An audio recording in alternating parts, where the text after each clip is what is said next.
Sir ஓயாத தும்பல் வந்துட்டே இருக்கு, காலையில எழுந்தோடனே தும்பல் வருது, அதே மாதிரி மூக்குல இருந்து தனித்தனியா கொட்டுது, மூக்குல அப்படி பின்னாடி இழுத்தா தனித்தனியா வருது சார், தொண்டையும் அடிக்கடி பாதிக்குது, இதனால தலைவலி வருது, தும்பல் தான் சார் எனக்கு மெயின் கம்ப்ளைண்ட், சில சமயம் கை கூட அரிக்குது அப்படின்னு சொல்லுவாங்க. ஸோ இந்த மாதிரி இருந்தா இவங்களுக்கு வந்து அலர்ஜிக் ரைனைட்டிஸ் அப்படின்ற வியாதி இருக்கக்கூடிய வாய்ப்புகள் இருக்கு. ஹாய், நான் உங்க டாக்டர் ஜானகிராம். அலர்ஜி பத்தி நிறைய விஷயம் பேச போறோம். இந்த சேனலை நீங்க சப்ஸ்கிரைப் பண்ணுங்க, ஜேஆர் டீம் ஜாயின் பண்ணுங்க.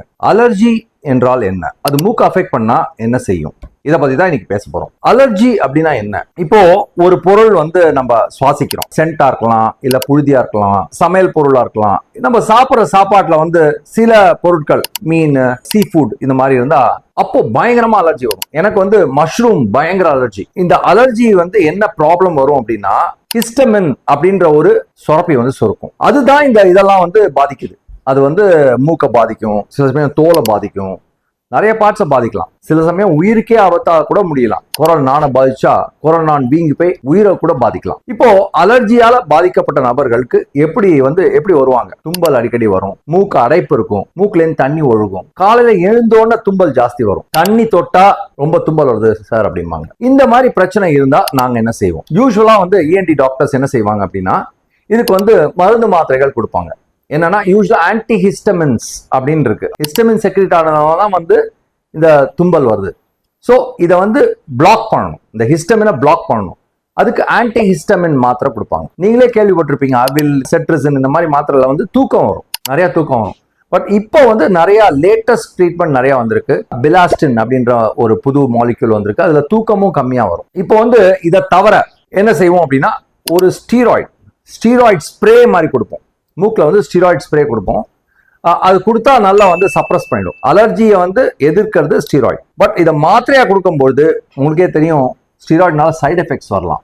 ஸோ ரொம்ப நாள் இதை சாப்பிடக்கூடாது. நிறைய பேர் வந்து சொல்லுவாங்க, சார் மாத்திரை சாப்பிடும்போது நல்லா இருக்கு, அதுக்கப்புறம் டக்குன்னு திருப்பி வந்துடுது சார் அப்படின்னு. இதுக்கு நிரந்தர தீர்வு இருக்கா அப்படின்னு கேட்பாங்க. இதுக்கு ராயல் பல் ஹாஸ்பிட்டல் என்ன செய்யறோம் அப்படின்னா, இம்யூனோதெரப்பி அப்படின்னு ஒன்று செய்யறோம். இம்யூனோதெரப்பினா என்ன? இம்யூனோதெரப்பினா ஃபர்ஸ்ட் என்ன செய்வோம்னா, ஒரு ஸ்கின் பிரிக் டெஸ்ட்னு சொல்லி, உங்களுக்கு நிறைய இது இருக்கு, ஃபங்கஸ், டஸ்ட் மைட், இதெல்லாம் வந்து நாங்கள் பிரிக் பண்ணி பார்ப்போம். கிட்டத்தட்ட ஒரு 80 இன்ஜெக்ஷன் பார்ப்போம். அது வலிக்கவே வலிக்காது, ஜஸ்ட் ஒரு இது மாதிரி சப்கியூட்டேனியஸ் இன்ஜெக்ஷன். அந்த பிரிக் பண்ணி அதுல எதுலெல்லாம் அலர்ஜி இருக்கு அப்படின்றத நாங்கள் கண்டுபிடிச்சிருவோம். அதே வந்து நாங்கள் நாக்கு கடியில, நாங்கள் யூஸ்வலா பாம்பேல இருந்து இம்போர்ட் பண்ணுவோம் அந்த மெடிசனை.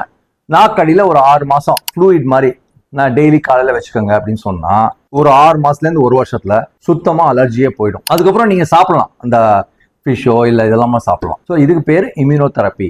இது வந்து கண்டிப்பா வந்து நிறைய பேருக்கு வந்து நாங்க இங்க பண்ணிட்டு இருக்கோம். இப்போ அலர்ஜி இருக்கிற நபர்களுக்கு வந்து எதெல்லாம் அவாய்ட் பண்ணணும்? சில பேருக்கு நிறைய அலர்ஜி இருக்கலாம், ஒரே நபருக்கு நிறைய விஷயங்கள் அலர்ஜி இருக்கலாம். ஃபார் எக்ஸாம்பிள், ஒன்று வந்து டஸ்ட், ரெண்டாவது சென்ட், பர்ஃப்யூம், அதே மாதிரி ஊதுவத்தி, ஒர்க் பண்ற பிளேஸ்ல வந்து சிமெண்ட் அந்த மாதிரி இருக்கும், அதுக்கும் அலர்ஜி வரலாம். சாப்பிட்ற சாப்பாட்டுல கூட சில பேருக்கு கத்திரிக்காய் சாப்பிட்டா அலர்ஜி வரலாம், தக்காளி, வெங்காயம், பூண்டு கூட சில பேருக்கு அலர்ஜி. எனக்கு பயங்கரமா மஷ்ரூம் அலர்ஜி இருக்கு. ஸோ நீங்க அதை கண்டுபிடிக்கணும், எதனால உங்களுக்கு அலர்ஜி வருதுன்னு கண்டுபிடிச்சு அதை அவாய்ட் பண்ணணும். அவாய்ட் பண்றது தான் பெஸ்ட். நான் வெஜிடேரியன்ஸ்க்கு சீ ஃபுட் ரொம்ப அலர்ஜியை உண்டாக்கலாம். ஸோ இதெல்லாம் நீங்க கொஞ்சம் கொஞ்சமா அவாய்ட் பண்ணணும். பட் சில பேர் சொல்லுவாங்க, எனக்கு ஃபிஷ் தான் சார் ரொம்ப பிடிக்கும் அப்படின்னு சொல்லுவாங்க. அந்த மாதிரி இருந்தா கண்டிப்பா வந்து இம்யூனோதெரப்பி எடுக்கிறது பெஸ்ட். ஸோ உங்களுக்கு வந்து இம்யூனோதெரப்பி அப்படின்றது தான் உங்களுக்கு ஃபைனல் கியூர் ஃபார் அலர்ஜி. இந்த வீடியோ பிடிச்சிருக்கா? ஷேர் பண்ணுங்க, குட்டியா ஒரு லைக் பட்டனை தட்டுங்க, பெல் ஐக்கானை தட்டுங்க.